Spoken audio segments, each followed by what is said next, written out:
Magandang araw mga minamahal kong mag-aaral sa Filipino. Welcome sa ating unang aralin sa ikalawang markahan. Ako si Teacher Rebecca ang makakasama nyo sa bidyong ito. Ngayong ikalawang markahan ay papag-aralan natin ang mga akdang pampanitikan ng Silangang Asya.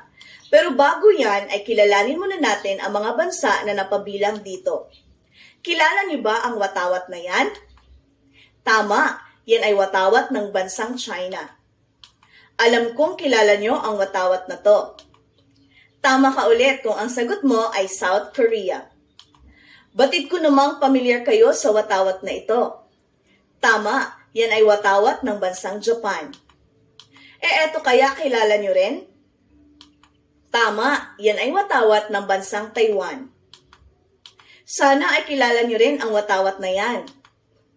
Tama, yan ay watawat ng bansang Mongolia. Ang 5 bansang nabanggit ko ay papag-aralan natin sa buong ikalawang markahan. At sa ngayon, uunahin na nating pag-aralan ang akdang pampanitikan na mula sa bansang Japan, ang Tanka at Haiku. Ang layunin natin ngayong araw ay una, nabibigyang sulyap ang kaligirang kasaysayan ng Tanka at Haiku. Pangalawa, nasusuri ang kaibahan ng estilo sa pagsulat ng Tanka at Haiku.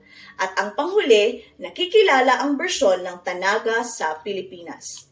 Unahin na nating alamin ang kasaysayan ng Tanka. Ang Tanka ay ginawa noong ika-8 siglo. Ito ay isang tulang liriko na nagpapahayag ng sariling damdamin at emosyon. Ito ay nahahati sa 5 taludtod. Ang unang 3 taludtod ay tinatawag na Kami no Ku. Ang huling 2 taludtod ay tinatawag na Shimo no Ku. Ang Tanka ay binubuo ng 31 pantig. Nahati ito sa 5 taludtod gaya ng nabanggit ko kanina. Ang paghahati sa pagsukat nito ay 3 sa mga taludtod ay may sukat na 7 at 2 naman sa taludtod ay may sukat na 5. Ikaw na ang bahalang magsaayos nito basta't ang mahalaga ay may kabuuan itong 31 pantig sa kabuuan. Pumapaksa ang Tanka sa pag-ibig, pagbabago at pag-iisa. Kilala niyo ba ang nasa larawan na yan? Yan ay si Takaboko Ishikawa. Isa siyang Japanese na huminto sa pag-aaral noong ika-16 na taon pa lamang dahil gusto niyang magsulat ng Tanka at hindi nga naglaon ay nakilala siya bilang isang magaling na manunulat sa bansang Japan. At ilan sa kanyang mga nagawa ay Yearning noong 1905, A Handful of Sand noong 1910, Whistle and Flute noong 1912, at Sad Toys noong 1912. Ito po ay naipalimbag 2 taon matapos siyang namatay sa sakit na tuberculosis.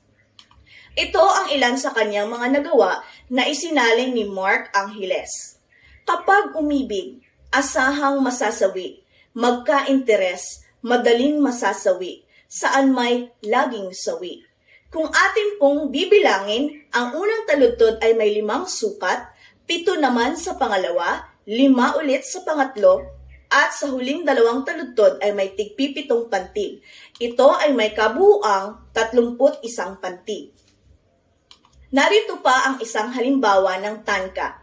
Sa puting pampang ng maliit na isla, bandang silangan, luhaan kalaro ang isang alimango. Ang unang 3 taludtod dyan ay tinatawag nating Kami no Ku. At ang uling 2 taludtod ay tinatawag naman nating Shimo no Ku. Alamin naman natin ang kasaysayan ng tulang haiku ng Japan. Ang haiku ay ginawa noong ika-15 siglo. Kiro o cutting sa Ingles ang tawag natin doon sa mga hinihintuan natin. Ang tawag naman natin sa salitang nahihintuan ay kireji o cutting word.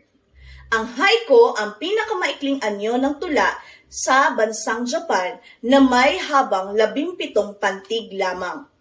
Nahati ito sa 3 taludtod na may pantigang 7, 5, 5. Ikaw na rin ang bahalang magsaayos nito basta't ang mahalaga, 2 sa 3 taludtod ay may sukat na 5 at ang isa naman ay may sukat na 7.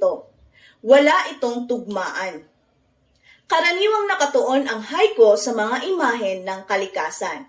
Kilala ito sa pagiging simple at ang focus nito ay bisa sa mga mambabasa at tuwiran din ito sa pagpapahayag. Kilala niyo ba ang nasa larawang yan? Yan si Matsuo Basho. Isa din siya sa tanyag ng mga manunulat ng haiku sa bansang Japan.